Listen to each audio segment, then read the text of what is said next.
Hey yo, time for another update on the Sling TSi build. I'm at week 14 now. So from last time I was prepping the fuel tank skins. So as I said, I wanted to corrosion treat them, so dipping it in iodine and all that. So that was the main, pretty much where I started. So both the skins and the rear and the front channel, both preparation is quite key. I think once you scotch-brighted them nicely, and it kind of gets a really good coat of iodine once that's dipped. So this time that came out quite well compared to some of the previous wing skin I did. And also a few people have asked me, what am I using for the iodine bath? Essentially I'm just catering the size of the bath to the part that I'm trying to treat.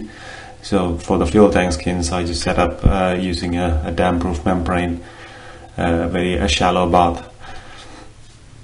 And once everything was done and all the parts ready, I clay coat everything in place using the kind of wing stand or the tank stand or a jig.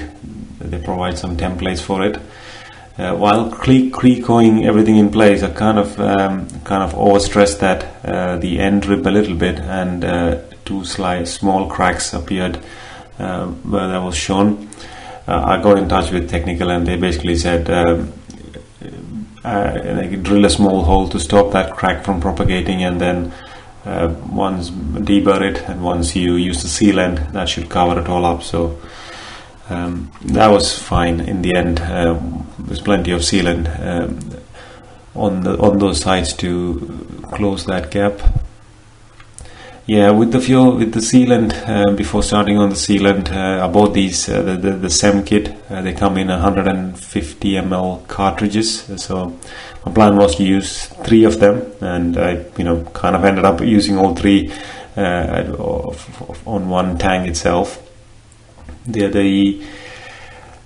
So also the fuel sender, or the fuel gauge, the float, there's a little bit of adjustments to be done. You have to bend that the float as per the latest revision. I think the revision 5, the latest manual, the dimensions are quite different to revision 4. And going back to what I was saying about the SEM kit, the first cartridge I used on the cap, the fuel cap around it, the drain valve, and all these ribs to the front channel. So you can see the drain and the fuel in and out, both have been all those areas used that with the first cartridge.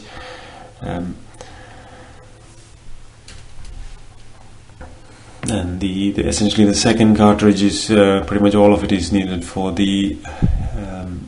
doing the sides. So as you can see here, both the ends are now on sealed to the skin. The rivets have gone on all the way along the ribs, so all the countersink ones, apart from that rear channel, all the other rivets are in. Anything forward of that front channel, you don't have to do it at this step because there's no fuel there, so it wouldn't leak. The trouble with the sealant is once you mix that up, it will start curing in about 2 hours. So you should have everything handy in place once that's all mixed up, the sealant is mixed up.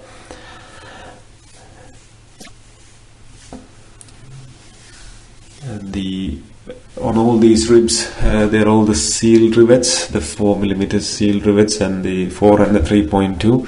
And on the end ribs, it's the standard 3.2mm rivets that go on, because the fuel's always on the other side of that where the rivets are. And this is the final cartridge. The third cartridge was used for doing the rear channel. And there are these 6 brackets that just that are riveted to that rear channel. That could be done actually before the channel is riveted to the rest of the skin. where the fuel center is. There's plenty of areas where the fuel could leak out on those riv nuts, so I went quite overboard with the sealant. I don't think it's a bad thing. You can always do both inside and outside just to make sure that no fuel comes out at all. One of my colleague Nick was around and he helped me out with this step. There's a lot to be done in that 2-hour window before the sealant starts curing. And also mixing that sealant, I would recommend everyone watch the video on YouTube of how to mix that properly, because I didn't quite get that mix right with the first cartridge, but subsequently I've managed to get that right. And this was the last bit of the fuel tank, the final rib that goes on with those riv nuts for the inspection or the access plate. Talked up all the screws and or the bolts. I think the M4 bolts, and added that the torque seal.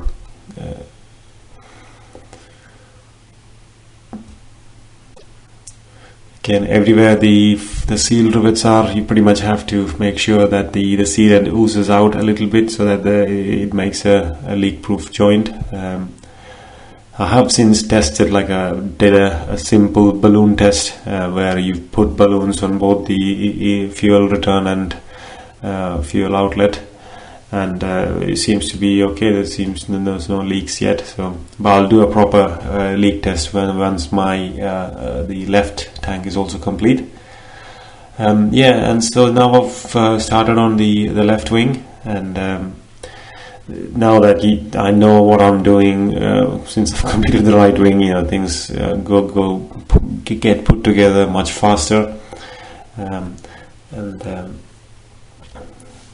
everything seems to be all the parts in the kit seem to be okay. I don't seem to have any part with any defects, or at least so far it seems to be okay. So I think this is the only difference on the left wing would be the attachment of the pitot tube. There's a little bracket that mounts onto the spar on those 8 rivet holes, using those 8 rivet holes. Apart from that, it pretty much is the same as the right wing, although they have to still put the other difference would be the pitot and static lines you have to run, apart from the standard wiring for the landing lights and the nav lights. And I'll also be having the regulated pitot, so I still need to have that extra inspection hatch cut out on the skin. Again, it should all go quite quickly because, as I said, most of the parts are pretty much ready. All the skins, say my leading edge skin, it's all dimpled, and the holes have been cleaned out as well using a drill. All the root skin, the top skin, and the bottom skin, all of them are dimpled and ready to be used. So it should be much quicker. I reckon probably a week if I'm at it. I can finish this left wing. Probably wait until I get my the pitot tube set up before I close this wing. Also something to note, when you're doing this, the last rib, I think it's rib 14, don't rivet these 5 rivet holes, leave them empty, because that's where it attaches to the main assembly. It doesn't say that in the manual, but if you've done the right wing, you would know that, and you wouldn't do that for the left wing. But in case if someone's starting on their right wing, that's something to note. My hardware, so everything's been used up for the right wing, and some of the rivets have started to run on them.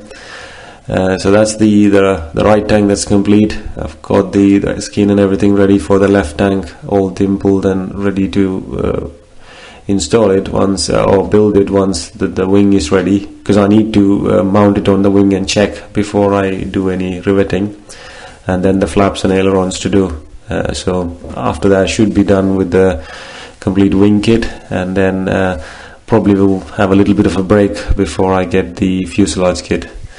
So until then, until next time, take care everyone, bye.